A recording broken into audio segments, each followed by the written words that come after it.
I'll talk about a story that a lot of people have been talking about over the last 24 hours. Yeah, our coverage continues of the shooting that happened on the I-10 yesterday morning. Lots of talk surrounding the Good Samaritan who helped out the trooper and shot and killed the suspect. So this got us asking some questions. When exactly is it legal for a third person to get involved in something like this? And did what that man did yesterday, as far as we know the facts, do everything legally? Yeah, right? Joining us this morning is David Laird with C2 Tactical.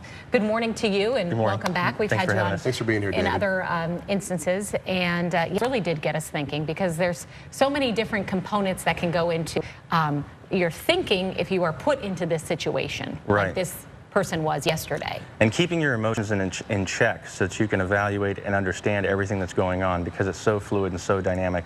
Once use of force has been used, you have to know when to stop, when you're going too far. Okay, so let's tell everybody what happened and catch everybody up. So this suspect had shot the DPS officer, and then apparently there was a fight after that shooting.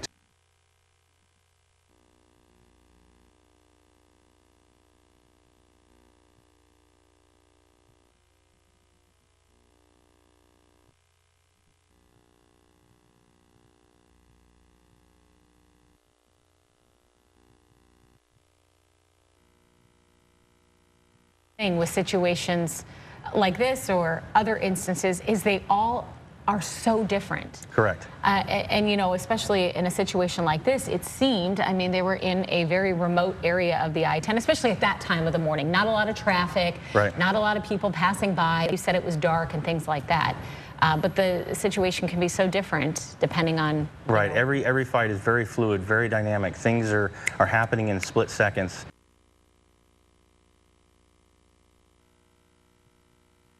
What this man did and calling him a hero. Absolutely. For helping out this DPS. And Officer Anderson, I mean, this guy, he drew the short straw. He got a 27-year veteran of law enforcement. So we have a motto in our industry that says, beware of old men and dangerous businesses. So I mean, he's injured, right? He's only got one arm and he's fighting from the ground. He's in a position where, you know, most of us would say, man, I don't know if I could do that. So for this citizen to step in there, we're all anxious to find out what his background and his training is and whether or not any of that influenced his decision-making process in getting involved, because I really feel like he did everything right by getting the officer's attention, making his intentions clear to the suspect before he got involved, because when he refused to comply, that's when he took action. David Laird, C2 Tactical down there in Tempe. And you give gun classes and things down there as well. So absolutely. Everybody really needs to learn, read, and understand the Arizona Revised Statutes, especially Chapter 4 that deals with justification, so they better understand this situation, how fluid, how dynamic it is, and then actually take training that puts you in these situations, because you never know what you're going to do until you actually do it. So we're able to kind of simulate that a little bit and get you as close as possible without the real thing and no real harm involved. Okay.